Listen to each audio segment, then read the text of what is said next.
Question from Paul. When it comes to adaptation from novel to screen, can you speak to the challenges of taking the dialogue of first and third person narratives to television? Yeah, it's the problem with adaptation is that that's actually a misnomer.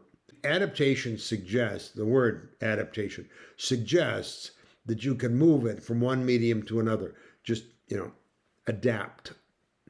And that's almost never the case.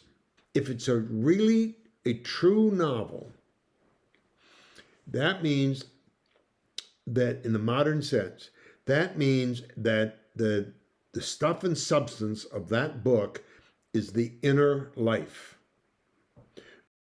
Whether it's in first, second, or third person, what the novelist can do brilliantly that playwrights and screenwriters have difficulty with, of course, is the novelist can directly invade the inner life of a character and describe and lay out the voice within and the drama and the conflicts within the mind.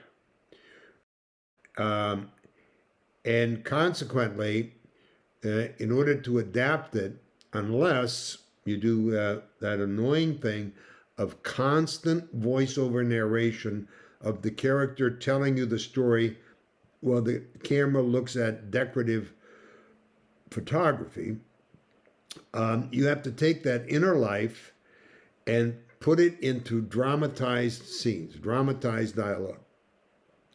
And so it's not a matter of adapting.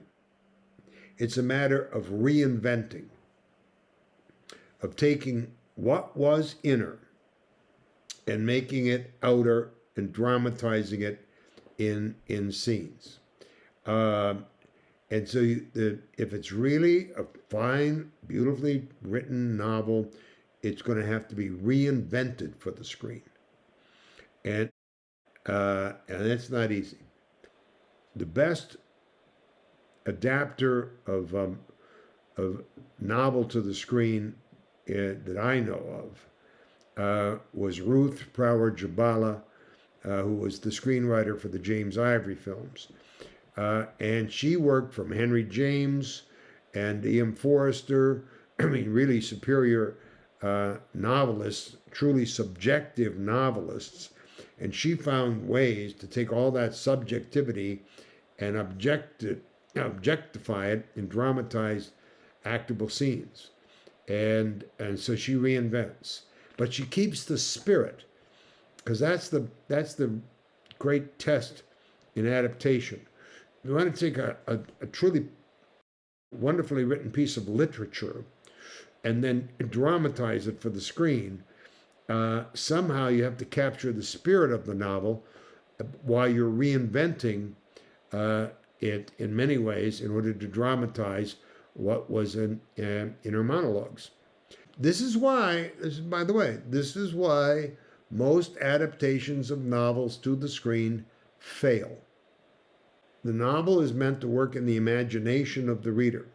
The film is meant to work on the screen in the eye of the audience. Fundamentally different, and so it's hard. But when it's done beautifully, it's certainly worth doing. Lots of very successful long-form television series now are novel adaptations in 6, 7, 8 episodes, miniseries, one season, and a lot of them are done, extremely well. But I'm only pointing this out so that you don't trick yourself into thinking, oh, I know, creating original characters and original story and all that, such hard work. I know what I'll do. I'll adapt the novel and the novelist will do all that hard work for me. Well, not really. You still got a lot of work ahead. Good stories are hard to find. And so we adapt novels because the characters in these novels and the stories they tell are really worth it. But as I said, just don't fool yourself into thinking that it's a shift sideways. It's a recreation, reinvention.